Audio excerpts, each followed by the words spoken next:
people due to this pandemic. Lord, we pray that you would be our strength and our guide in this time. Please comfort us. We thank you for each individual in this room as they care deeply for the next generation. God, bless our conversation and our discussion this evening, that it may bring you glory and your will would be done. Above all, thank you for Jesus. Thank you for sending your Son to die on the cross so that we could have a way to spend eternity with you, Father. It's in your holy and precious name. Amen. I pledge allegiance to the flag of the United States of America and to the republic for which it stands, one nation, under God, indivisible, with liberty and justice for all. Thank you, Pastor Stevens. I'm calling the October 7th school board meeting to order. Welcome, citizens of Clay County. I want to take this opportunity to thank you for taking the time out of your busy schedule to attend tonight's school board meeting. This meeting is our opportunity as your elected representatives to collaborate openly, make decisions that will decide the future direction of our public schools and the education of our children here in Clay County. If you wish to address the board on an agenda item, there will be an opportunity to speak for 3 minutes. Please fill out a card,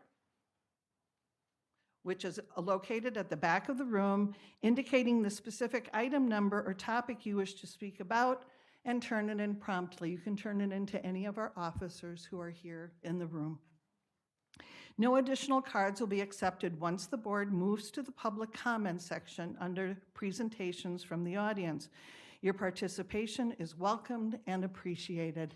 And first of all, let me say what a treat it is for all of us to look out into the audience and see so many children. It is great. Yes, yay, yay. Obviously, these young folks have been awfully busy. And the first person who's going to do a presentation is going to come up and talk to us about the winners of the drug-free schools calendars. And that is Miss Erica Gilbert. Miss Gilbert, please come forward. Thank you. Oh, and also Stephanie, if I say your name improperly, I apologize. Gohagen. Go Hagen, got it. Okay, who's Miss Gilbert, by the way, is a counselor of climate and culture, and Stephanie is project coordinator for Clay Action Coalition. Thank you. Thank you very much. Let's get the technology right. Okay. Hi, everyone. Good evening. We want to begin by saying thank you very much for allowing us this opportunity to be here this evening and to have a great presentation to honor the very creative students here in our school district. So we thank you, Superintendent Brodsky and school board members, and for all that you've done and for allowing us to be here tonight.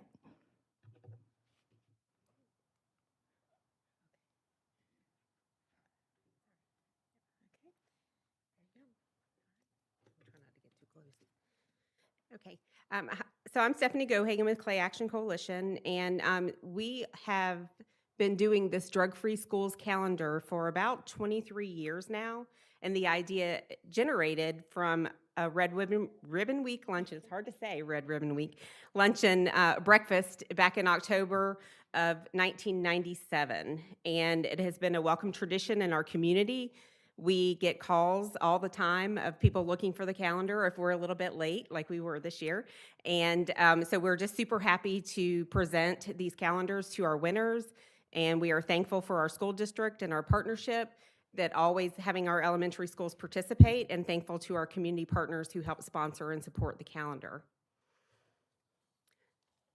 And so inside the calendar, there are some parenting tips because we know that parents always have questions about what's going on with their children. And so there is plenty of material in there to help parents to better serve their children. And so our first winner, if the students, I'm sorry. So tonight, the Clay Action Coalition and the Clay County District Schools are proud to honor the area elementary and junior high students whose drug prevention messages and artwork are showcased in the 2021-22 calendar, Be Happy, Be Brave, Be Drug Free.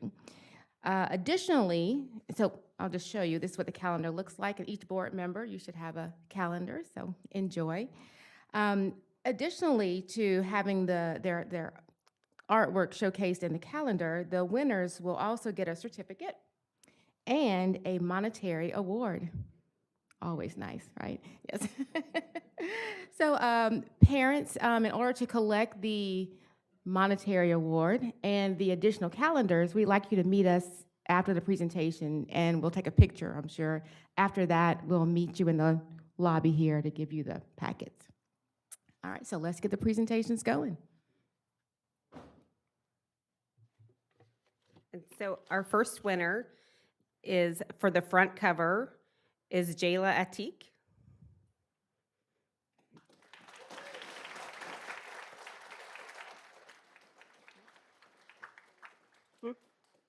Oh, I'm sorry, she's from Thunderbolt Elementary.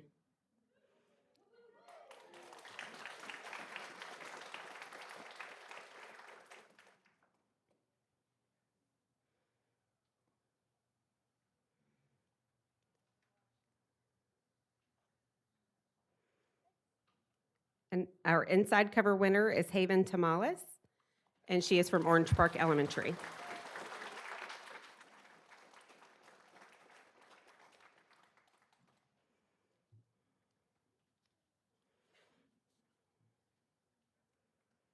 Our winner for the month of August is Maya von Eberstein. She was from Tynes Elementary.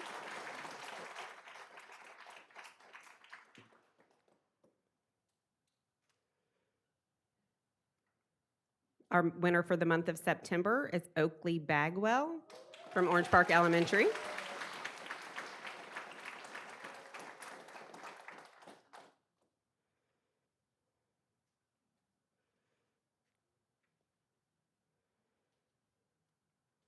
Our winner for the month of October was Charlotte Trumbull.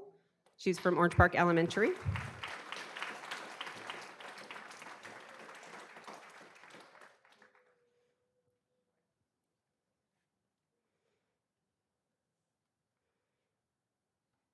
Our winner for the month of November was Allison Conley from Orange Park Elementary.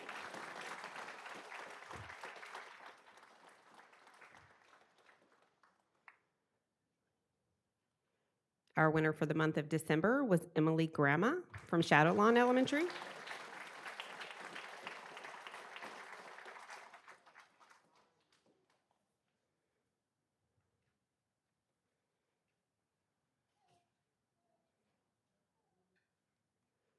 Our winner for the month of January was Raven Bastine from Middleburg Elementary.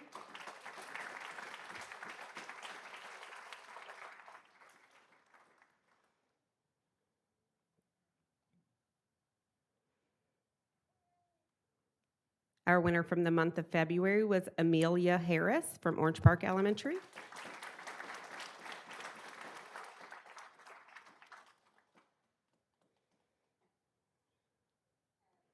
Our winner for the month of March was Lila Cleary from Rideout Elementary.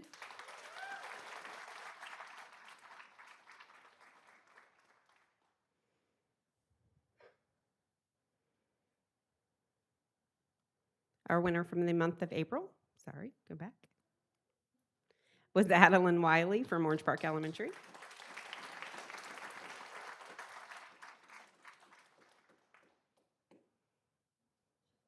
Okay.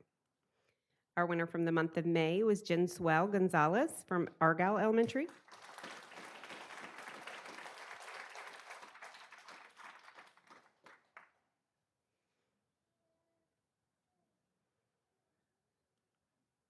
Our winner from the month of June was Cooper Mathis from Orange Park Elementary.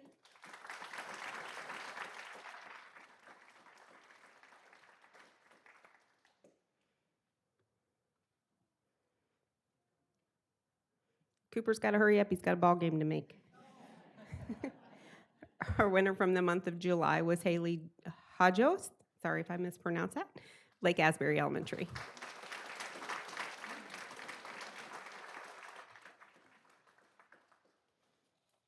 And then we want to thank you again for participating in the contest, and we want to thank all of our community partners who made it possible.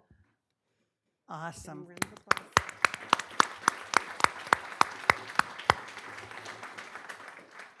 Go ahead, Mr. Broski. Mr. Broski, please join them.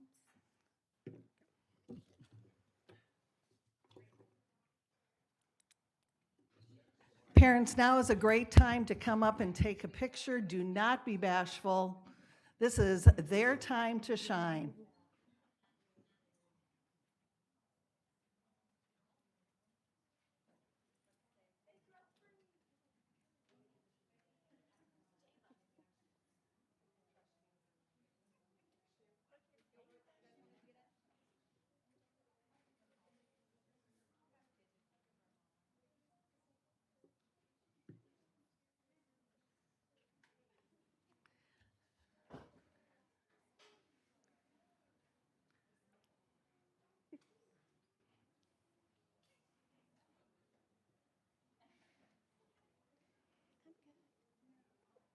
Boys and girls, could you please all turn around and face the school board for me? This is like one of those awesome awards ceremonies, isn't it? Like you have at your school. And I just want to say personally, on behalf of the school board, thank you. Thank you for entering this competition. It's incredibly important that we all remain drug-free. And the fact that you put your talent and your hearts into this work is absolutely amazing to all of us. Thank you for all that you do. We wish you the best, and don't forget to pick up your packets. And the only last comment that I have is good luck on your game, Sunshine. Have a great one. Thank you so much. You can go right out this way, Thank you, Ms. Bola. and Miss Gilbert will hand you your packets. Parents, if you'd like to join your children,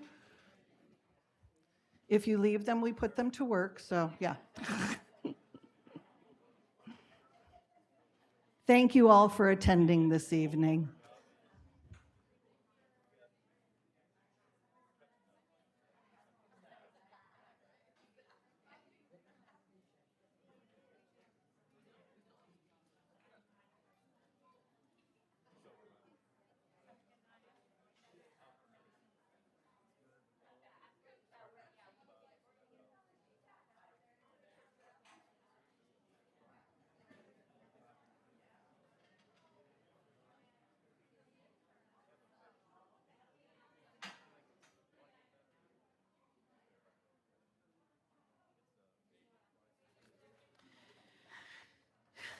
Thank you, everyone.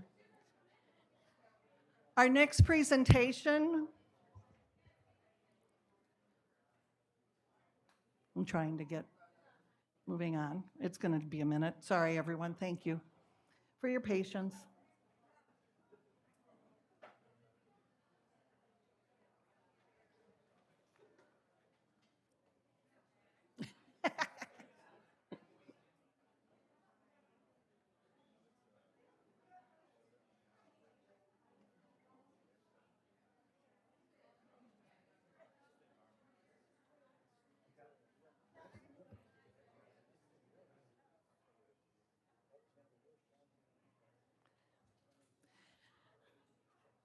Our next presentation is going to be from the Clay County Tax Collector to our Clay County Foundation. And as these folks move their way to the podium, I would like to do a personal, school board, shall we say, congratulations to Michaela Buchanan.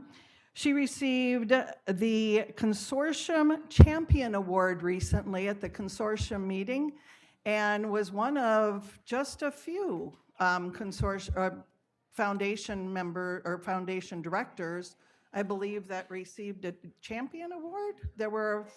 There's only one champion award. I apologize. I didn't, Jim McKenzie, thank you, sorry. I didn't do all of my notes before I came. I apologize. I saw that yesterday and I was just like, wow, that's awesome. Congratulations. And thank you for all of the hard work that you have. And welcome back.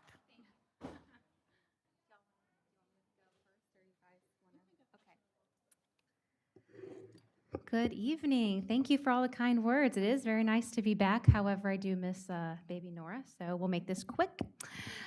We are so excited to share some of the outstanding work on behalf of the Clay Education Foundation that's been going on. You know, we couldn't do this without our partners, and you know, the business community, individuals who give to our organization, they really mean a lot to us. So we love the opportunity to come up here and recognize them for the support that they give us for our schools, for our students and our teachers. So on behalf of the Clay Education Foundation, I'm going to let Heather Obermiller, our new program assistant, introduce and explain a little bit why the tax collector's office is here tonight to give us a check. Thank you, Michaela, and thank you, School Board and Superintendent. I'm happy to be joining the Clay Education Foundation as a program assistant. I'm a former Clay High School teacher, and all 3 of my kids are in the Clay school system, so I'm a big supporter and happy to be joining it. As you guys know, we have our Tools for Clay Schools teacher store at Orange Park Junior High. Previously, we were only opening it 2 times a year. Now we're able to open it up 4 times a year for teachers to come and shop and get free supplies for their classroom. Seeing the teachers' faces, and they're so grateful every time they can come and get all those supplies, is just so wonderful. And we couldn't do it without support from our community. We had the tax collector's office have a school supply drive and fundraiser for us over the summer, and they collected over $2,000 for the Tools for Schools store, as well as boxes of school supplies, and we are very grateful for that. And so they're here to present a check for us tonight, and so I'd like to have you guys come up and present the check. It is good to be here tonight, and I can't take any credit for this other than I said, go for it. We have a committee that's called the CARES Committee in our office, and they've picked out projects. You know, right now we're in Breast Cancer Month, but for the summer we spent, they put boxes out by their window and just asked people, if you have spare change, throw it in. And when they told them what it was for, some people would throw in extra money. So I'm sure we'll do it again and be back to see you, but very happy to be a part of helping. Let me introduce, if you don't mind, my staff that's here. Please do. Turn this way. On the end here, we have Shara. She works in the Bear Run office. And then we have Miss Jackie. She works in the Green Cove Springs office, and she's the chair of the committee. And finally, over on the other end is Michelle. I'm sorry, Kelly. We kept talking about forgetting names, and I did it. Kelly, and she drove all the way up today from Keystone Heights, so we have an office out there. But thank you very much, and I guess we'll present the check now. Thank you all so much. How generous. Would you guys like to come and be a part of it? Is that okay with you guys? Good.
Yes, how exciting. We very much appreciate it. Thank you for driving from Keystone and from all over to present the check here tonight.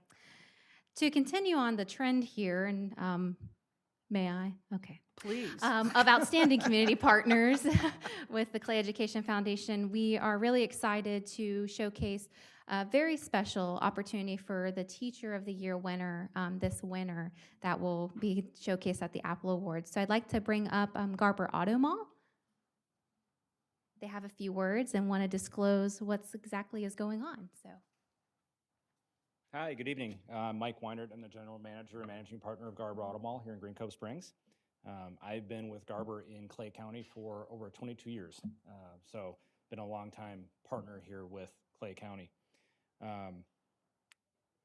Garber feels it gives back because we believe it's important to give back to the community that helped build our business. As I look around the room, there's many friends and customers in here that have helped build our business, so for that we do thank you. Our partnership with the Clay Education Foundation is paramount in helping students with a direction upon graduation. We're hoping to bring awareness to the students that it's okay to not only have a career in the automotive business, but a career in the trades. We all know that not everyone's ready for college upon graduation, and we want to be here to help. We also know that schools are severely underfunded when it comes time for school supplies and educational tools. That's why we were thrilled to be able to donate more than $2,500 worth of school supplies to the Tools for Schools event this past fall. So we hope that it went well, and it sounds like it did, and it was very well received. More important than that, educators, as we all know, are often overlooked and underappreciated. Just your being up here as a volunteer is so great to see. Because of that, we are more than thrilled to be giving away a brand new 2021 Ford EcoSport SUV for the Teacher of the Year to be given away in February. So you may have seen it when you came in. It was sitting out front, the bright blue SUV out there. You can't miss it. Notice I said give. Okay, I said give. This is a gift. This is not a lease. We are giving the vehicle away. We're taking care of all taxes, all license plate fees, everything. The person who wins, the teacher wins, will walk out with a brand new vehicle paid for, free and clear, with a free and clear title to it as they choose. So we're thrilled to be able to do it. It's been a fantastic partnership with the foundation. So thank you very much for having me here tonight, and we're looking forward to a lot more involvement. And there's a lot more to come out of Garber, I promise, with the Clay County School System. You can come back anytime. Anytime. That is awesome. That is phenomenal news. Oh my gosh. And that I know that any teacher who receives that, first of all, the teacher who is the Teacher of the Year is phenomenal. Anyway, all of our teachers are phenomenal, but that is just icing on the cake. Yeah. Thank you so very much. You're very welcome. And we have a certificate of appreciation Oh. for Garber Auto Mall, if you want to step up here Great, and take a thank you. picture, same orderly fashion as before. It's up to you.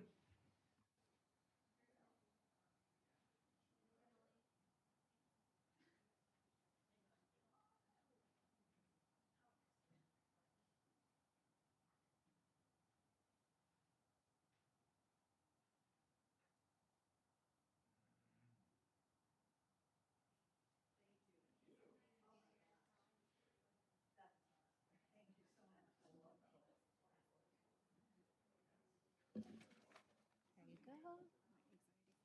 you go. Michaela, you're all done? I don't know, are we? You were on a roll. This was awesome. I loved it. Thank you. Thank you very much. And thanks again for all that you're doing. We greatly appreciate it. There is no school showcase tonight, although we had a number of schools showcased tonight with all of those children here. It was awesome. Right now, we are calling for the last call for comment cards. If there are any further comment cards in the audience, please bring them to one of our officers. Not seeing any additional, I'm going to close the opportunity for people to provide comment cards, and I'm going to call on our first person to speak, and that is Patricia Schaefer.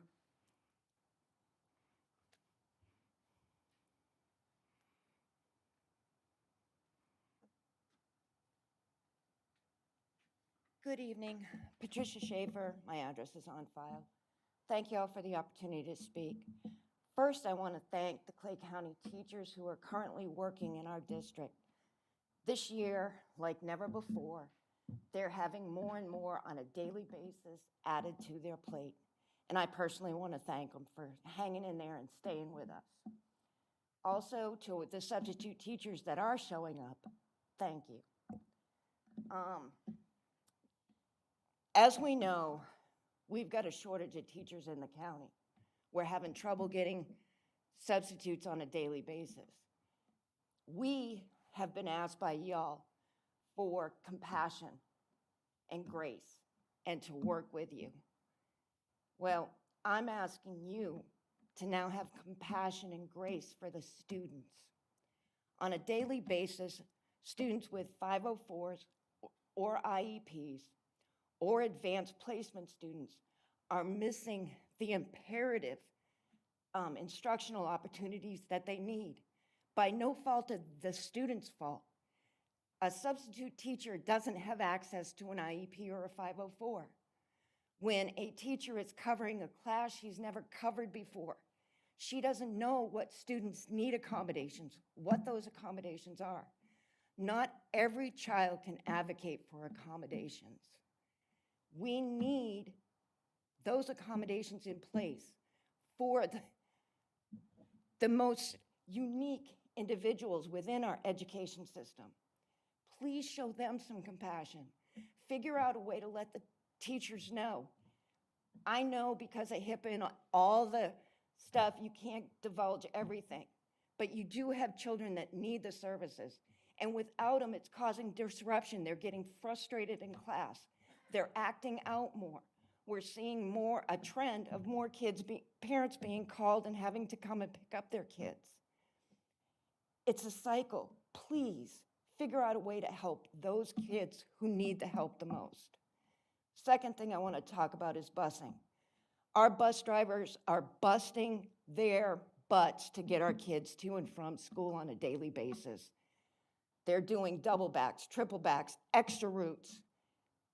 And they're taking the brunt of the parent complaints. That's not fair. When a parent gets notified a half hour before school starts that a bus isn't coming for their kids, not everyone in our county has transportation to drive their own child to school. I know it's a parent's responsibility, but not everyone has that luxury. Yes, the school is giving an excused absence, but these kids are missing a must-needed day of education, direct instruction. Yes, they're getting it on Google Classroom. Half our county doesn't have access to Wi-Fi. Something needs to be done to protect our students. They're our future. Please show them the same compassion we've shown you, and thank you. Thank you. Eric Lester?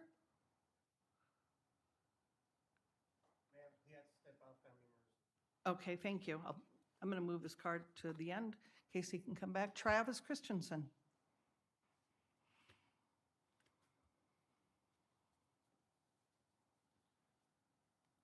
Hey, Travis Christensen, 2871 Affirm Court. Mainly with some observations. Now, I'm aware that the school board superintendent for some years now has tried to make the school board meeting very, very positive experience. That's great. I totally understand your reasons for doing so. I can't help but feeling from what I've seen, probably a more narrow perspective than y'all, these kids today got a lot of issues. A lot of your studies talk about like anxiety and emotional and mental problems historically off the scale.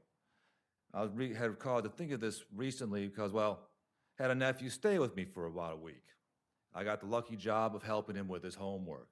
Been a number of years.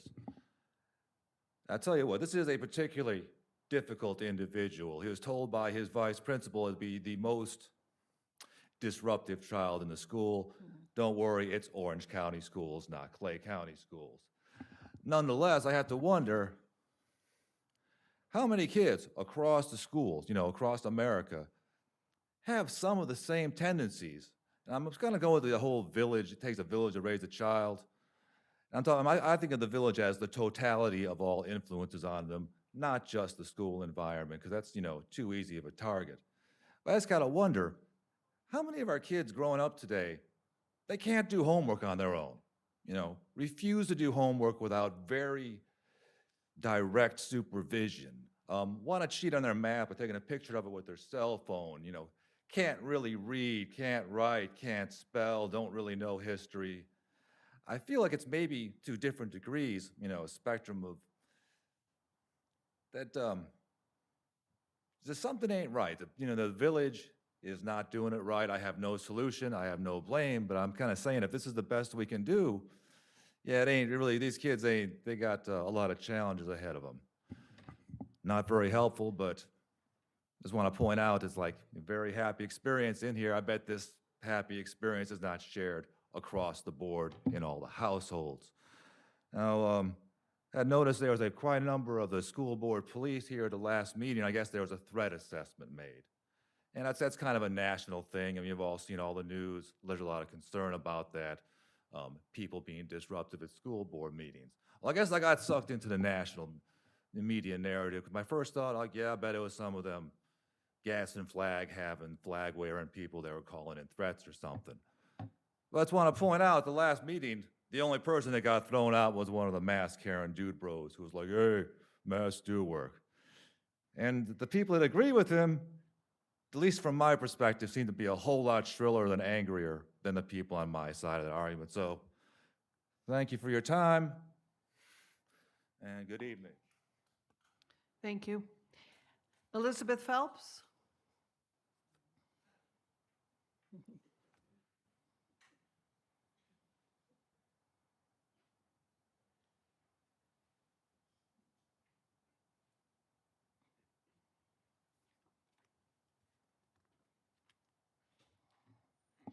Man, I'm short. Hi, guys. I'm Elizabeth Phelps, and I came to ask about, I know that we have a shortage of subs and teachers, and it's affecting a lot of students in a lot of different ways that we've heard. One of the things that I'm seeing specifically that's affecting my child is she's in the gifted program. Now, with the shortage of subs, they have not been able to have the gifted program for at least 2 weeks right now. The gifted teacher is having to step in and sub for regular classes. And even though I'm very grateful that they have the ability to pull a teacher from one place to help in an area that's needed, I don't see that this is something that is really fair to the children that are being put in the gifted program, for example. It breaks the program boundaries that have been set in place, similar to the IEPs. How would this be handled if we broke the rules and didn't give the children that had IEPs all of the extra things that they get? We would have a problem. Well, we're seeing it on the other side, the children that are having, I believe it's EPs. Anyway, they're being denied the extra services that they have been granted under these programs. And that wouldn't go so well if it was the other thing. And wondering, how are we going to make sure that we have enough staff? Where are these people going to come from? What kind of incentives are we going to give? Because there's always incentives for different things. How are we going to get teachers in, whether it's full-time staff or substitute staff, into the programs as well as busing? Because if kids aren't able to get to school, they're being denied their education. If they're getting to school late because maybe the bus had to run a couple extra routes, those children aren't getting to class on time, even though, yes, it's being excused, but they're missing out on important instruction. Then also when they come in, it's a disruptance to the rest of the class to have to stop, get that student caught up. So, thank you. Thank you. Joseph John Cummings?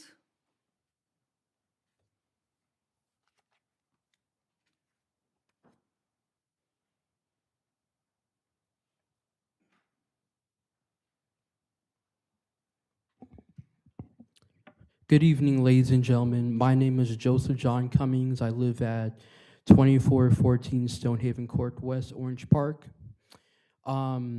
As the youth pastor that gave the opening prayer said, we're all here because we are concerned about the next generation. And And I applaud you, ladies and gentlemen, for currently not having a mask mandate in place. But I just want to reiterate my opposition wholeheartedly 100% against a potential mask mandate, even though there's not one in place currently. I believe that children should not be muzzled. I believe that that whether a child wants to wear a mask or not should be wholeheartedly up to both the parents and the child.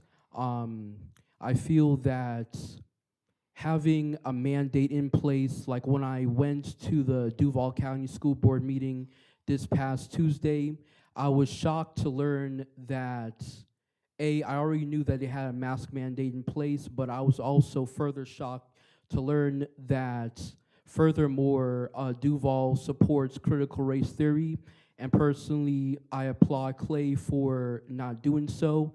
I graduated from Orange Park High School about 2 years ago, so I'm proudly from Clay County, and I just want to applaud you, ladies and gentlemen, for not stunting the growth of these children, but further, but letting these children breathe fresh air and just allowing these children to see the smiles on people's faces and to like read people's faces. Now mask has become a new norm for the last year or so, and the only way that you can read someone's face is by looking at their eyes, and personally, that's not enough. So I just want to applaud you, ladies and gentlemen, for not having a mask mandate in place, and I just want to reiterate my opposition to the possible idea of doing so. Thank you. Thank you. Patricia Carpenter.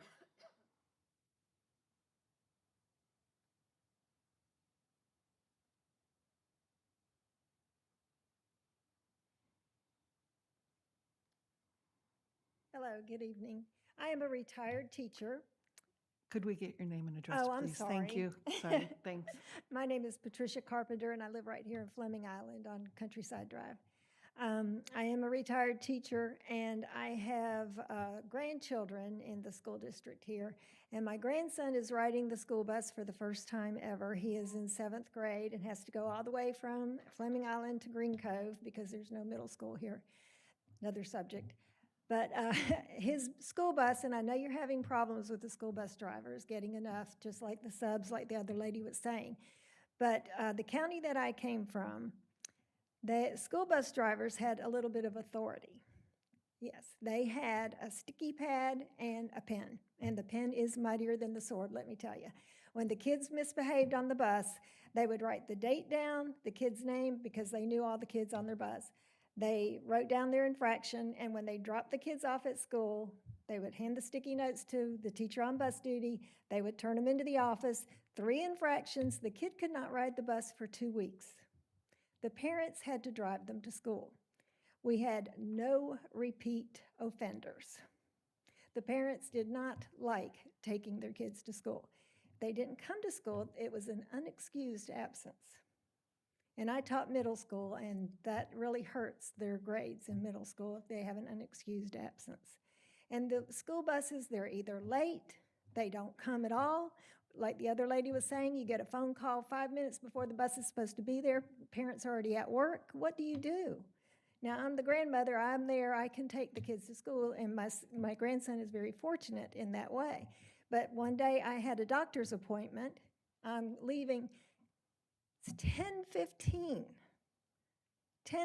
in the morning. It's raining, and I'm not making this up. I wish I had taken a picture of the poor little girl. She's standing on the street corner with her backpack in front, her little umbrella. She's standing like this, waiting for the bus. And if I didn't have a doctor's appointment, I would have put her in my car and taken her to school. But they never know when they go down to the bus, and I have the Here Comes the Bus app, but a lot of times it's not even, the bus isn't even on the app, and we don't know if it's coming or not. So that gave, no, you can't get bus drivers, and it's not, believe me, it's not because of the pay. It's because of the discipline on the school bus. It really is. And if you give the school bus drivers a little bit of authority and the kids all know that they will get in trouble for their behavior on the bus, it will be taken care of. Okay, thank you. Thank you. Is Mr. Lester back in the room? He left altogether? Okay, thank you very much.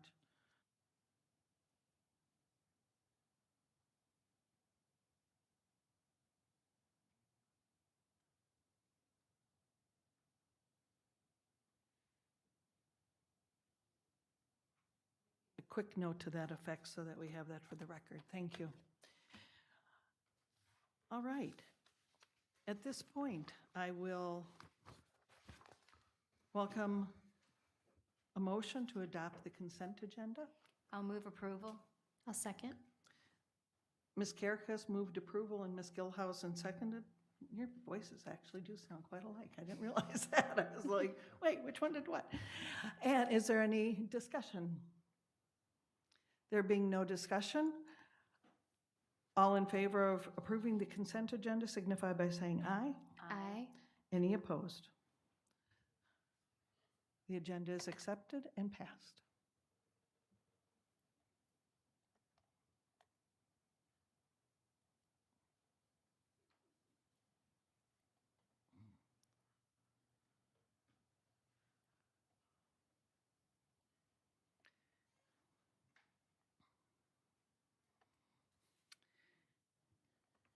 Mrs. Bola, Yes. I think you need to state for the record that Mrs. Oh, thank you very Bullock much. is not here. I It just had that- occurred to me looking at the votes here. I know, I'm like, wait a Yeah. minute.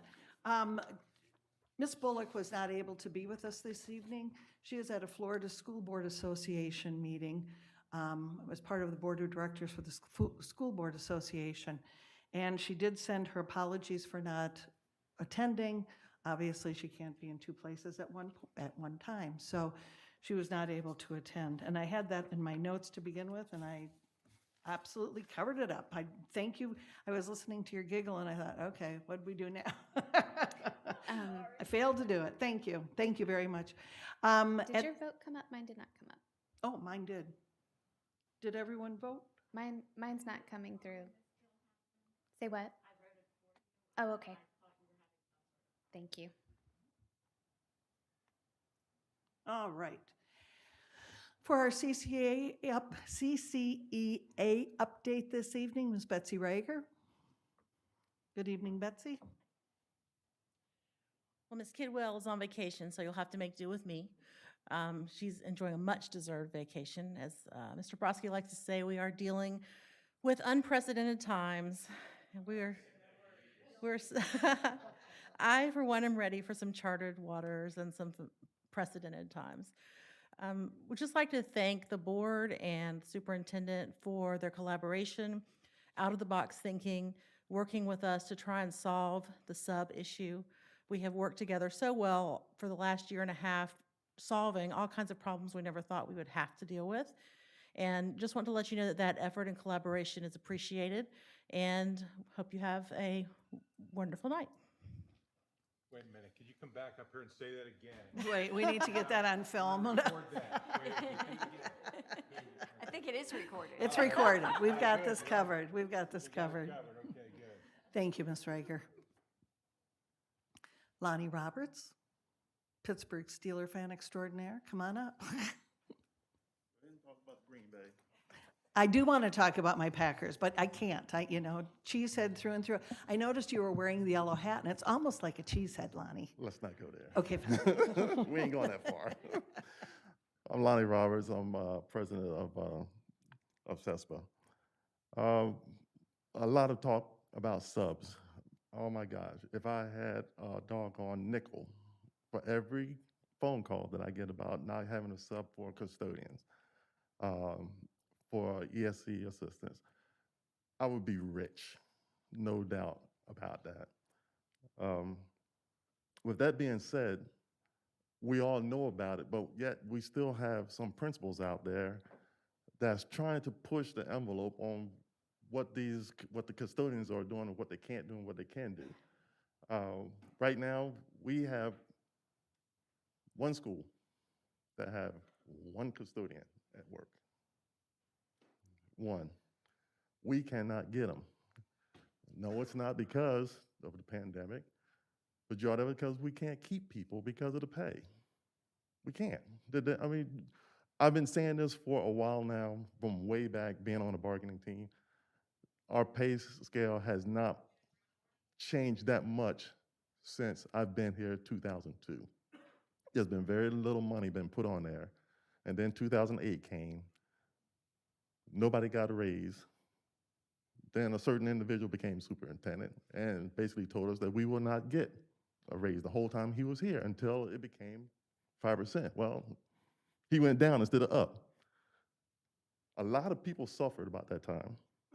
But at the same time, I have to address the deal about the bosses. What a boss is, what a boss does.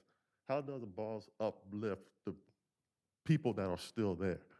You can't keep beating people down and then expect them to perform. There's no way, shape, form, fashion. You can have the best job in the world, you can get the best pay in the world. But if you got somebody always breaking you down, you're going home wondering, what did I do? How can I improve things? That person's gonna quit. So I ran across an article, what a great boss does. A great boss shares information. Have you ever worked for an information hoarder? Some bosses seem to think that every piece of information that they share reduces the power of an authority. In fact, it's just the opposite. It's true. Great bosses know that sharing information empowers employees instead of diluting the power. For instance, we got a shortage of custodians in there. So instead of giving them the whole picture of what needs to happen, how it needs to happen, and how, instead of, hey, how can we do it? The assistant principal says, no, we're gonna do it this way, and that's it. You just knock that person down. That person now don't even wanna work. I know if it was me, absolutely. And I'll find another way and do it my way, because that would be the best way of doing it. A great boss put a lot of thought into hiring. Bad bosses think nothing of hiring a jerk with the great credentials because they're only interested in how that person will perform. Great bosses think that the entire team, they recognize the current employees that are going to work with the new hire every single day and look for someone who will be complement to the team historically rather than just fulfill the certain skill gaps. I get phone calls after the fact, but believe it or not, we still are hiring people because we know somebody. It's there. If I can catch it right then, right there, and one of my members can't get hired, I will be right in front of somebody. Got it. A great boss looks for and celebrate the wins. That's a no-brainer there. If something is going good, tell people. People like to be appreciated. Give them a pat on the back. Say thank you. Say thank you to them and say, hey, you did a good job. The team did a good job. We overcame an impossible task today, and we made it through the day. The kids, whatever they threw up today, all that got cleaned up. Cafeteria got cleaned, they got mopped. The custodians, the ESC assistants, our record secretaries, they are overwhelmed like nobody's business right now. People like to be appreciated instead of saying, why this didn't get done? Or we missed the deadline. Well, duh, we don't have the people. All this stuff is a no-brainer, and this is what breaking people down. A great boss respects your time. Everybody has time outside of this school board. Once we go ahead and we clock out and we go home, we got a life. But to tell somebody you gotta work overtime, but guess what? Comp time only. No, that's a big no-no. It's in our contract that we have to agree to it. Instead of telling people we don't have the money for overtime. That is a lot of stuff that should not be said to a lot of people.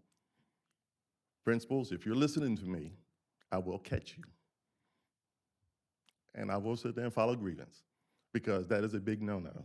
We are an hourly wage worker. And when we work every single day and we work hard for honest day pay, we should ask for it. We should be able to get it with no problems, not because we don't have the money. No, that's unacceptable. A great boss is empathetic. Bad bosses only see their employees from the perspective of how employees reflect on them. If the employees are doing a great job, they look good. If the employee performing a job badly, they're poor and they look bad. Great bosses, on the other hand, see the employees as more than just an extension of themselves. They are able to get inside the employees' skins and understand from their perspective. That doesn't mean that they're pushovers or that they just say, oh, sorry, you're having a bad day, don't worry about the deadline. But it does mean that they recognize that employees are human and they treat them as such. Like I said before, everybody likes to be treated well. No ifs and buts about that. We're all human beings behind that statement. Great bosses says thank you. I tell you that, I can't overstate that enough. Thank you, thank you, thank you. Even if you can't give them anything else, a good thank you is well deserved. And I tell them, the people in my shop, hey man, thanks for coming out and helping me pull wire, helping me adjust the amplifier for this, help me coming out to the stadium. It's not their job, but we all help one another and we all thank one another. But if we don't get it from top down, we're just another person that does work here. A great boss doesn't forget that people have lives outside of work. I'm not gonna go back, we've already been through that. Bottom line, we got record secretaries who's overwhelmed, ESE secretaries, they have so much work that's on it. Our nurses, not only do they gotta do their jobs, little Johnny's running the fever, we gotta figure out whether or not this person got COVID, we put them over on the side. They gotta fill out forms in order for the district to get paid. That's what they do. We share some of the nurses to other schools because we don't have enough of those either. So all the way around, the district has to look over this whole business of pay and recognize not only is it just the pay, but to actually treat somebody like somebody. Treat them like a human being, and that way, that person will continue to perform for you and do what you basically will sit there and ask. And if you can go ahead and roll up your sleeves and go out there and help that person, absolutely. They definitely will sit there and appreciate that also. I thank you for listening to me. I just happened to see that article that was on my mind. My custodians, it's just bad out there right now. You guys have a great evening, and go Steelers, not Packers. Thank you, Mr. Roberts, appreciate it. Mr. Superintendent, your update and presentations? So while they get the presentation up on the screen there, just a couple things. When it comes to labor shortages, substitutes and all that, I'd just like to address the issue that, you know, the district has done some out-of-the-box creative thinking when it comes to the issue of substitutes. And I was at a conference with superintendents last week or the week after, I lose track of time, but we were all there, and one of the topics of discussion across the state is labor, which is particularly bus drivers, custodians, ESE assistants, teachers, et cetera. There's no doubt there is a nationwide shortage of all labor, whether it's the server at the restaurant you go to or wherever. It's a well-known fact. And so it's not surprising that it also happens in schools. You know, sometimes people look at schools like whatever happens in the real world doesn't happen in school. That would be a fallacy. What happens in the real world also happens in school because there's real people that work within our school system. So in the issue of substitutes, we actually, our fill rate is actually 79%, which is much lower than it's been previously. We would have as high as 95% fill rate. When I was sitting at a table with superintendents, not a single one had out of the 50s in fill rate. So they were all asking me, what are you doing in Clay County? How'd you get 79%? So when you use that as a perspective and provide some context to the situation, And I'm extremely proud of the board and the efforts that they brought forward that just started, well, it starts Monday, right? There is additional pay for substitutes, especially for our low fill rate school. Additional long-term substitutes hired for each and every school, with schools with the lowest receiving 2. In addition to that, at the high school level, they have a different way in which curriculum's delivered in defined planning periods. There's teams of teachers who are going to team together and provide compensation to those teachers that do so over that plan. There's a strategic plan to gauge that data between now and Christmas break to make the adjustments that need to be made. To my knowledge, we're the only district that has such a creative, out-of-the-box plan. So, I wish that some of the speakers that spoke about substitutes were still here to hear the plan that they came forward when it comes to that issue. Do I believe that the plan that we've brought forward will solve the labor issue? If I was that good, I wouldn't be here today. I would have written the book and retired long ago, right? It's a complex problem that requires a complex solution, and some of it will be better, but it won't eliminate all of those issues that were mentioned. But so many things that I see moving forward. In the issue of no doubt, custodians and ESE assistants are a big area of concern. And I heard what you said, and I thank you for saying it, even if you are wearing that Steeler hat. Lonnie, we're good with it, okay? So I just wanted to address the labor thing, because I think sometimes people hear that. In the area of bus drivers, there's 7 new bus drivers that start on Monday. Is that right?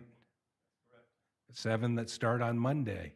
So I think sometimes people think, you hear it and you're not taking action.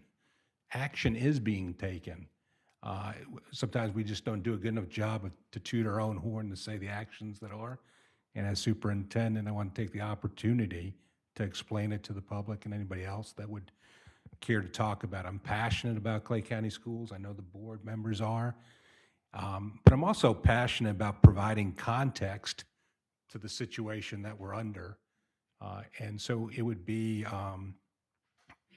a myth to think that what happens in the rest of the world is not going to happen within Clay County Schools. I'd like to think we've done a good job at handling that situation and beating it back as much as possible. Are we perfect? Absolutely not. Can we do better? Of course we can. That would be my dad's answer to everything, no matter what the question was. That was the answer that was given. So I really believe that in improving as time goes on. So I just wanted to provide context to that for what it's worth. I traditionally don't address public speakers, but I think that one kind of hit me personally in the sense that the implication was that steps were not being taken, and they are being taken. I just outlined them, and I'd be glad to talk to anybody that wants to talk to me about that topic. So with that in mind, I do have some other topics besides that to talk about today. I want to talk about district performance data. I want to talk about a new initiative, our School of the Month, what we're going to do to recognize the school in that way. It's National Principals Month. I'm not sure when it's Middle-Aged Superintendent Month. I think it's probably July. I'm thinking it's probably my month. COVID-19 updates also. So district performance data, in case you hadn't heard, and I like to shout this as often as I can, in a pandemic, we're a top 10 school district. ELA we're number 9 out of 67 counties. ELA achievement, we're 6th. ELA gains, we're 8th. ELA bottom quartile, we're 7th. Math achievement, 10th. Math gains, 8th. Bottom quartile for math, 10th. Science, 6th. Social studies, 5th. Graduation rate, tied for 4th, 93.4, the highest ever in Clay County history. So I hear the things that people say in regard to areas that we need to work on as far as growth goes, but I hear this also, and quite frankly, students are receiving a good education in Clay County schools, and I wanted to put that perspective forward. New initiative, School of the Month. We're happy to partner with Community First Credit Union. We're going to recognize one school. There's kind of like a little competition each month. We're going to have people go onto the website, and if you go to oneclay.net / School of the Month, each month you can go on and vote for your favorite school. Each month has a theme. This month's theme is Building Buddies, Not Bullies, because it's Bullying Prevention Month. So each month there's a different theme, and then you might ask, because everybody always wants, what happens if you win, right? So the winners get a celebration for all school employees at the school, money towards a school initiative, and a trophy to display at their school. So we want to recognize schools for doing the excellent job that they're doing out there with students, and this is one more way, and we're glad to partner with Community First. National Principals Month, I just want to give a shout out to all the principals out there. They're all probably home sleeping, getting ready for tomorrow, no doubt. I can just tell you, of all the jobs that I've had, including this one, I would rank principal as one of the most challenging out there. You try to do the best you can with everybody in diverse situations happening all across the campus, and you're kind of the final word on that particular campus. We are blessed to have 42 outstanding leaders within Clay County Schools at all of our schools. Very proud of the efforts, the flexibility that they've shown, the customer service and the servant's heart by which they've led. And if you have an opportunity this month to converse with the principal and thank them for what they do, they wind up in a tremendous number of challenging situations, of course, and then the ones that get past that get to me. So it's a very, very difficult job, and we appreciate all that they do. Some COVID-19 reminders. You know, the Department of Health and the State Surgeon General, they put out a new quarantining chart, and basically if a student is asymptomatic, not displaying any symptoms, that even if they're contact traced, it would be up to the parent to make that decision. This chart is on our website when it comes to the quarantining of students. We also put some additional information on there. We have an individual school report where the arrow showing you, that's a mock-up of what you'd see when you go to our website. If you click on the weekly school report, here you can see our numbers per school. I'm happy to report that there's a 480% reduction in COVID-positive cases within our county. Last reporting period, we had 49 students reported. That is 0.0012% of our students. That's 0.1% of our student body were COVID positive. Even with that as a backdrop, and we're so grateful and thankful that the numbers are going down and in a positive direction, I think it's important to know that the nature of a virus is to go down and to go up, and so there'll be periodic swings in which this were to occur. I said it openly at board workshop. I'll say it openly here, that if history is a trend, that would mean that around January would be a time for an uptick. So it wouldn't surprise me. I never say never. I just like to put reasonable expectations and just be honest and put it out to people and say, here's what happens. It goes down and it goes up. And right now we're thankful to be in a down period, and we need to continue to be vigilant related to the virus. But right now, I'm just thankful that we are where we're at. And some basic reminders. Please don't send your kid to school if your child's sick, and if you're an employee, you should stay home also, and kind of remember the steps that we brought forward to you. So with that, I'm going to end it there. So thank you so much. I appreciate all the support of our employees and all the things that you've done for our employees. Thank you, Mr. Broski.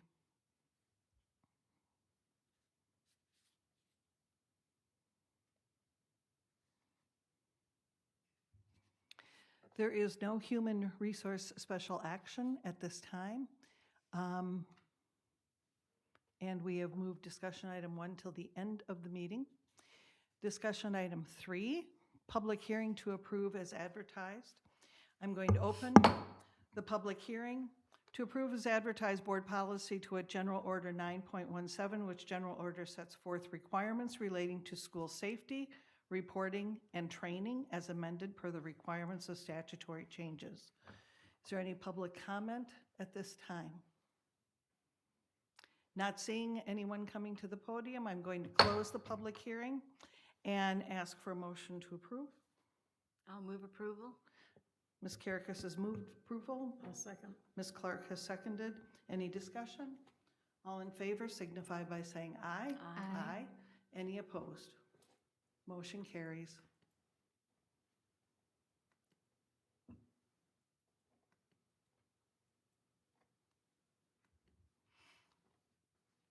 For D4, I'm going to open the public hearing to approve as advertised board policy to wit General Order 9.18, which general order sets forth the threat assessment policy for all Clay County District schools. Is there any public comment to that?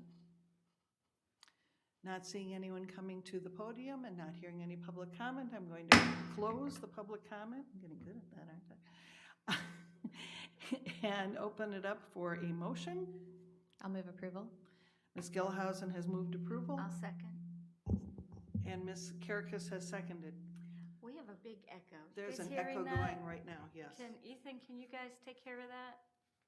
I just went down, thank you. Any discussion? All in favor signify by saying aye. Aye. Any opposed? Motion carries 4-0.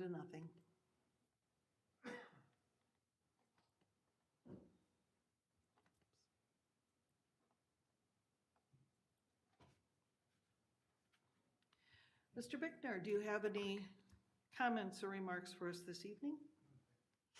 None said. I just want to bring up one quick thing for our calendar that's coming up. There was a discussion about the December 9th meeting agenda workshop. Let me go backwards from that. It's scheduled right now for November 30th at 9 a.m. And we were not able to move that meeting to the Monday. So I'm going to ask, if there's no conflict with that from you, Mr. Broski, if we could do that as a Zoom meeting.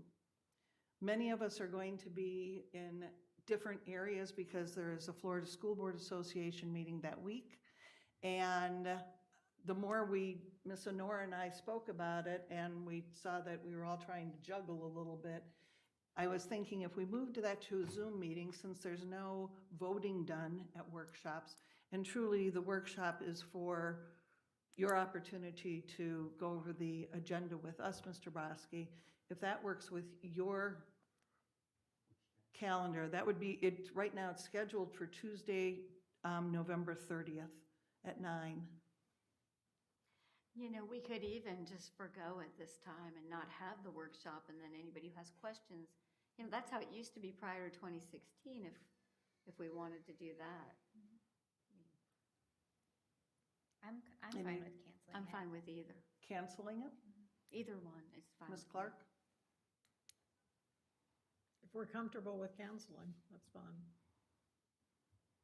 I like all of the information I can get, but if that's all right with you, Mr. Broski. And I guess if we were to cancel that particular workshop, then I would also ask that if there are any, obviously, and you've done this with all of us, but if there are any opportunities for you to provide further information about a particular topic, you would meet with each of us anyway. So, or make phone calls to us regarding those things. Yes, ma'am. Typical agenda usually has only 3 or 4 items that I would call you on. And I do love that we do a workshop now, so don't get me wrong, it's so much nicer than how it used to be where we were kind of on our own, calling each department, so, but I think, you know, we can all make the phone calls if necessary. But I'm also fine with Zoom. I know, either one, I mean, Well, some of us we will got be in the used to car. that, we got used Yeah. to that before, and that was Yeah. sort of that's why the option came up, because it is obvious. I'm okay with Zoom if you feel like you need that. I personally now hate we virtual went meetings. we went to I the have a little fact that we're- PTSD, Ms. Bola, from all of the virtual I'm school. going to make a decision here. I say we Yes. cancel this one. I'm in agreement with canceling the meeting. Is there Okay. anyone at the dais who is not in favor of canceling the workshop on November 30th? Not seeing anyone jumping up and down and waving their hands, we're going to cancel that particular workshop. But because of that, though, we expect a particularly awesome one in December for the January meeting, okay? We'll have Okay, Christmas thanks. cookies. We are not going to discontinue those workshops. Bring I it. find them incredibly helpful, and I I'm do glad too. that they Yes, I started. love and- it. Yes, very much so. All right, let me get to at this point, I'm going to also ask for school board member comments. Because we are going to have a meeting in the shade following this. I wanted to give the school board members the opportunity to speak about anything that they would like to bring up at this point, and then we're going to move to a shade meeting, which I'll explain in a moment. So, Ms. Clark, anything that you'd like to share with the group? Overall, I would just like to say thank you for the people that do come to our meetings and speak, and that I think that we're very open to everyone coming.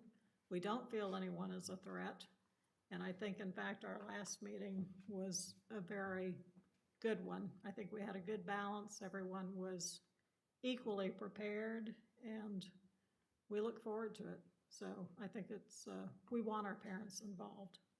So that's the key point I want to make. Thank you. Ms. Karakis? I'm grateful that we have a district that we do work so well with both our associations, and that we did work to try to rectify the substitute situation and bus drivers. And Lonnie, we hear you. We hear you, and hopefully we can make changes over on the support side that are really helpful. I just have to give a shout out to Bryce's team. Bryce, yay.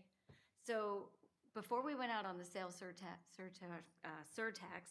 I talked about Orange Park High School's welding room and that whole hallway of the ceiling falling apart. And they started working on it last week. And I have gotten some phone calls from some very happy people. So thank you. They're working at night, and I'm glad to see that we're making progress. I know there's many projects that have been done. I'm so grateful to the community for approving that sales tax increase so that we can take care of our schools and get them up to where they should be. So I just want to say thank you. Ms. Gilhausen. I too wanted to express my gratitude to the speakers who came tonight. I've been on the phone and had messages from lots of parents about bus issues and teachers that can't get substitutes, and it's definitely a strain that's felt across the district. And at the same time, I want to give kudos to Mr. Broski and his staff. I've really have seen them go above and beyond to try to curb the effects and help wherever we can. We appreciate, obviously, everybody's patience and understanding. As like Mr. Broski said, I don't think that there's a magic bullet that's going to fix it. Right now, it's a pain that's being felt across the nation, but we as a leadership team are committed to doing our part and doing the best we can to solve the problem. Thank you. Just a couple of shout outs to Wilson's Children's Hospital and Plantation Oaks Elementary. I did a walk to school yesterday, and it was truly fun. It was fun walking with the students and seeing. It was National Walk to School Day, if you didn't know that, and it was an opportunity to get out and see some parents and some families and some students who are walking to school and taking advantage of that. And Wolfson stepped right up and supported us at Plantation Oaks Elementary, which was awesome. The advocates tonight for those children and grandchildren, thank you for coming. And I know that in talking with many of the teachers and the principals, I know that behavior is a strain this year. It's only October, and a lot of people are saying, oh my, it's only October. It's, as an advocate, and Ms. Schaefer is probably one of the greatest advocates for her daughters that I know, for her daughter that I know of, and it's truly, you know, the opportunity to share what your child needs is incredibly important to the subs that are involved, as well as the teachers that are involved. And the more we can do that, the more we can encourage the teachers also to leave sub-plans that include not getting into HIPAA violations, but include those points that help individual children. It would be very greatly appreciated to pass that on to principals as a reminder.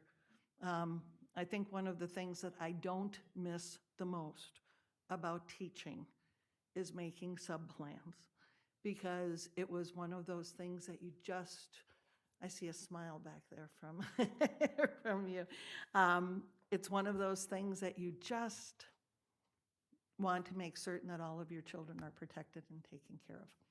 And the more information we can provide for our subs, the better.